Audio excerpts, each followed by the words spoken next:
post-mission, I really went off the deep end. I struggled with pornography and addiction and a lot of stuff that made me doubt myself, my identity, who God was. And then I started going on a healing journey, prompted by the love of the people in my life.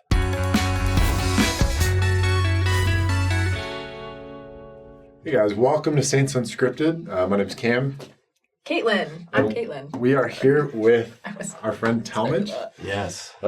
Tal is a podcaster, content creator, videographer, a little bit of everything. Yeah, a little bit of everything. That cool guy on Mainly Instagram. podcaster. And so, but yeah, I love it. It's fun. Awesome. What got you started on doing what you do now? You do podcasting. You've had some pretty viral videos. You talk about the gospel on your platform. But how did you get here? So ever since I was a kid, I loved the idea of storytelling. My two grandpas were amazing at storytelling. My dad was, and so growing up, I always wanted to be a good storyteller. I had a speech impediment though. I didn't learn how to read till I was 11. I was pretty slow as well as a kid. And so I felt like I was never going to be able to do it. But then I went on a mission. I came back. And that same desire was in me. I wanted to tell stories. I wanted to help people share their own stories. And I got introduced to podcasting in 2019. And my dad is a marriage and family therapist. I'm like, Dad, you should start a podcast. And he's like, Let's don't say we did. I don't know. I don't want to have to learn how to do all that. I'm like, I'll learn everything. And so YouTube was my best friend. Mm-hmm. I learned the gear I needed, how to get it up on podcasting platforms. I learned how to record, edit, all of that stuff. And I recorded him and immediately fell in love with it. It was just so cool. And I was introducing him each episode and I heard my voice and I'm like, dang, I love this. I love this. Complete opposite of most people. Yeah. This is awesome. I loved it's not that I loved my voice. I love the fact that it was up on Apple Podcasts. Yeah. I'm like, dang, that's sick. You've come so far. Yeah. And because before I thought I was like not smart enough. There's just like this mental barrier to entry kind of thing. Well, yeah, there's so much to learn. It's tough. Steep, I feel like. It is a steep learning process. And then you finally get to a point where it starts to plateau, makes it a little easier. And you're like, okay, I'm getting the hang of this. Mm-hmm. But the reason I started Released is because... That's the name of the podcast. That's the name of my podcast, yeah. Is because post-mission, I really went off the deep end. I struggled with pornography and addiction and a lot of stuff that made me doubt myself, my identity, who God was. And I just legit didn't like myself. And then I started going on a healing journey, prompted by the love of the people in my life. They're like, hey, you need help. Wow. And really credit all belongs to them for helping me get started. It's got to be tough to hear. Yeah. Like it is. Yeah. It's a huge blow to the ego when someone's like, your life is completely a mess. And like you're dysfunctional. You need help. And so went on my healing journey. And as I was doing that, I was like, man, I don't think I'm pretty ordinary. I feel like there's a lot of people that must be struggling with the same things I am. And so I was like, what if I started a podcast? A podcast for return missionaries that are struggling post-mission that need to find confidence in God's plan for them. That was the motivation for Released. What year did you start Released? 2020. 2020? Yeah. So has it since evolved into more topics of conversation, or have you mainly stuck with you're talking with the return missionaries and... It's still mainly return missionaries. I will have some people on that never went on a mission, but have stories or principles that will help return missionaries. Mm-hmm. And so, sorry, I forgot where I was going to go with that. Where was I? You're good. Can we talk about that healing journey a little bit? Like what that took for you and what that might have looked like? Because I know a lot of people are clearly in very similar situations. And somewhere there's some statistic that it takes, 9, 12 tries to break an addiction or to move on. What was it about your journey that let you stick with it and like not fall back into old habits and move forward and make progress? Yeah, I fell back into old habits so much. Like, so much. I can't even count the times I started my healing journey. But like I said, it was definitely the love of the people in my life. There's a quote, I say this all the time, but it really sums up how I feel. It is Abraham Lincoln. He says, I'm a success today because I had a friend who believed in me, and I didn't have the heart to let him down. Oh, I love that. And I see all these people in my life, my parents, people at church, friends. And during this time, actually, I really wanted them to reject me. I wanted them to judge me. I wanted them to like scold me for being who I was. Mm-hmm. So I had a reason to be mad. Mm-hmm. I really wanted that, but they didn't. They were all so kind and loving towards me. Was that kind of like I see who I am, you don't necessarily see all the bad things I've done, and so I don't deserve the love that you're giving me? Yeah, that was definitely a huge part of it. So whenever anybody was nice to me, I'd be like, don't say that. You don't know me. But then I started to question myself rather than question them. Where I'm like, I doubt you know anything about me. I started saying, hey, you know what? Maybe I don't know as much about myself as I think. And maybe they see something in me that I don't. That's a good point. So I'm going to try to take their word for it. And even though I don't like fully trust it, I'm going to just try to do it their way. And their way, they're pointing to God. And so it'd be God's way. And so, yeah, that was the catalyst until I learned for myself who I was. Kind of love yourself a little bit more. Yeah. And the whole like self-love thing, it's so, I'm like, self-love, I reject that. But like, it's so true. You have to be fond of yourself in some kind of way because you are God's son. You're an offspring of deity. You're a God in embryo. How is that not amazing? Yeah. And so once I was able to detach the vice I may have or the sins I might do from who I was, that's when my perception of myself and the healing really took off. Wow. It makes me think of in Christ's life when he healed the man with the palsy. So his friends brought him to Christ. His friends or family, whoever they were, they didn't give up on him. And I think that's so cool that you illustrated that, just the importance of our relationships and our family and our friends who buoy us up when we need that. So as you've started your podcast, how has that been for you in your spiritual journey thus far? Like, how has it impacted your life personally as you talk to people and hear their stories? Yeah, it has been the greatest blessing in my life. It's been so positive. Because once I shared my story, super scared to share it, because telling people, hey, I've struggled with addiction in this way and this way. I'm not perfect. Like, that's a genie you can't put back in the bottle. Yeah, now scary. The entire internet knows. Your dating life has kind of changed. Just a lot of things are different. And so I was terrified. But as soon as I did it, I got so many messages of people saying, you just shared my story. Mm-hmm. And then I was like, dang, I'm glad. And then I started interviewing other people about their stories. And then people started messaging them the exact same thing.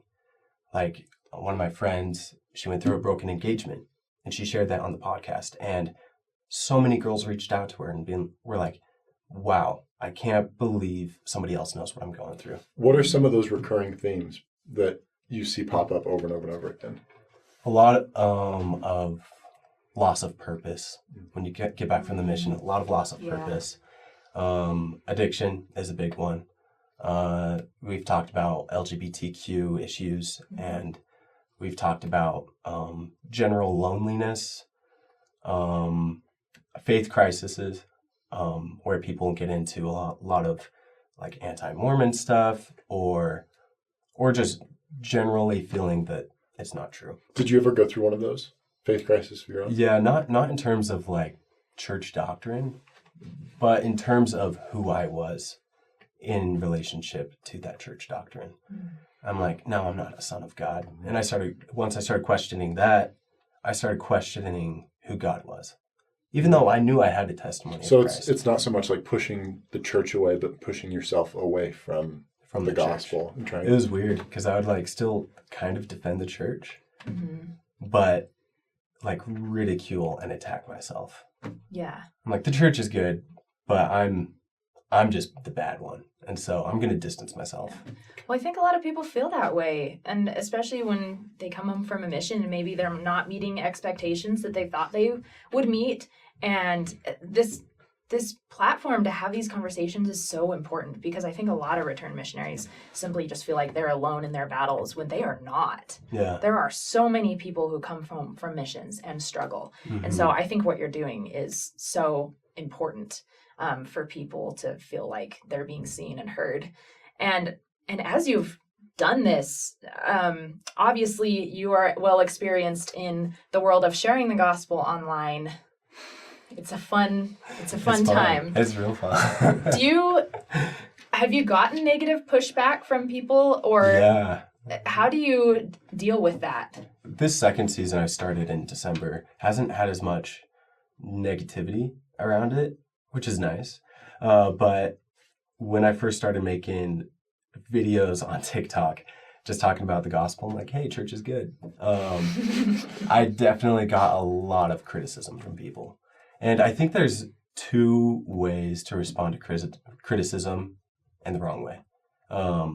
And that is completely ignoring it and writing them off as crazy and stupid, or obsessing over it and getting very defensive. And I did both of those, like early stages of me creating. Well, yeah, it's like your first instinct. It's like what you want to do. Yeah, it's like either I'm going to like just You're ignore you, wrong. Yeah. or I'm going to be like, no, this is why you're wrong, and you're just an idiot. Unbelievable. Unbelievable. So do you still engage with them now? If I feel like they're worth engaging with, Yeah. I will. A lot of them are just trolls. A lot of them are just trolls, or just angry and don't really know what they're saying. Yeah. And so, yeah. We actually were talking before we filmed. You mentioned that most of your audience are actually not members of the church. Yeah. So do you get comments of people saying, I don't know, or messages from these people who aren't members? I'm just curious to know what their perspective of your podcast is, I guess. Yeah, it's really interesting because obviously truth is truth. And so inside of the gospel, when we share what we have, other people will recognize it and it really resonates with them. And recently I had a video that did really well. So I'll just tell you the premise of the video. What's it called? Where can people find it? Yeah, if you go to my Instagram at Talmage, it's like one of the first pinned videos. But it's my friend, I was interviewing him, and he was talking about how he had a situation with one of his friends, and she's really struggling, really stressed out. And so he goes over there, he's like, how are you doing? And she's like, I'm good. He's like, okay, how are you doing? And she's like, no, I'm good. And he's like, I'm your friend. How are you actually doing? And she just broke down, started crying, and he hugged her. And he didn't really say anything else, any words of comfort. He just hugged her, and it meant so much to her. And it really resonated with people of all faiths or of no faith. Right. And so a lot of my audience are people that aren't part of our faith and just enjoy the truths that are shared on the platform, which I'm very grateful for. So going back to, we talked about common things that pop up with the struggles people are facing. Yeah. I'm curious if there are common solutions that people keep coming back to that you see in the interviews that you have. Yeah, definitely. I would say if you're getting back from the mission, the best thing you can do is to have a very quick start getting back. And so instead of just relaxing right away, which is very tempting, is like find something that does give you purpose. Because there's a void of purpose in your life when you leave a mission. And there's that go vacuum. nonstop for 2 years, Yeah, and then you you go get home. nonstop. And so there's a giant vacuum, and it's going to get filled with something if you don't intentionally fill it. Yeah. And so that's important. Also, the way you talk about your mission is incredibly important. Because there's only so much you can say to people when they ask you about it. Yeah. And so be careful how you talk about it, because that's going to shape the way you view it for the rest of your life. And if you can frame it in a positive way, then that's going to really help you. And that's something, even though I really struggled after my mission, that is something I did right. And that really helped me. At the end of every show, I say the same thing. I say, remember, God is good and is planning on your success. And though you've been released from your mission, you've not been released from your ministry. And that is you just have to fill your life with that ministry. Yeah. And have total confidence that God's plan is going to work out. I'm definitely going to remember that your mission is maybe over, but your ministry continues. Yeah. That is really awesome. And as you have done so in your life, you're continuing to minister in the best way that you can, and you've done a great job. And there are people out there who, and I remember feeling this way when I came home from my mission. How can I continue to share the gospel? Obviously, you can do that with your friends and with your family and people around you, but online seems to be the more common way, and it's intimidating.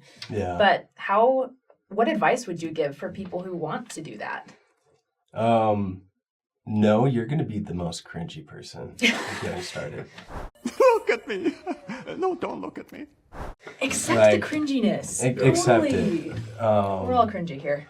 You're cringy and you're bad at it. You're going to be so bad at it until you're not. And so just accept it. And so all of my videos, I'm always like looking at it and like, man, this is too cringy. I'm not sure about this. Mm-hmm. I just have to hold my breath and press send, press share, because let the Spirit carry this video. Yeah, because it's gonna be bad until it's not, and so that would be the biggest piece of advice I'd give. But also, like if you're getting into the pro LDS content creation, you're gonna get a lot of backlash, which is just confirmation that you're doing the right thing. And so don't take it as anything else, and don't get defensive. You can still defend the faith without getting defensive. And I feel like a lot of it's not personal. It's just yeah, general. It's not. It's just their own feelings, just seeking release. And so yeah, and I think that every chance that you have to get some kind of positive message out there in a market that's saturated with negativity is a win. Mm-hmm. This is God's church. If anybody can defend it, it's him. We don't have to get defensive and up in arms and scared that something's going to come up that's going to destroy our faith, because we have faith in him. And so thanks for having me. Thank you. Oh, well, we appreciate that. Yeah. Thank you so much. So where can we find you? Yeah, you can find me on Instagram and TikTok at Talmage Thane. I'm going to be starting YouTube and all that stuff. But most importantly is the podcast. You can find it on Spotify, Apple Podcasts, Google Podcasts, basically every podcasting platform. It's called Released. You'll just see my face. I'm smiling. But I think it's pretty good. The guests that come on are just amazing. And so go show some support. Yeah. Support, guys. Okay, I'm going to end the video now. That's such a great ending. I was doing so good.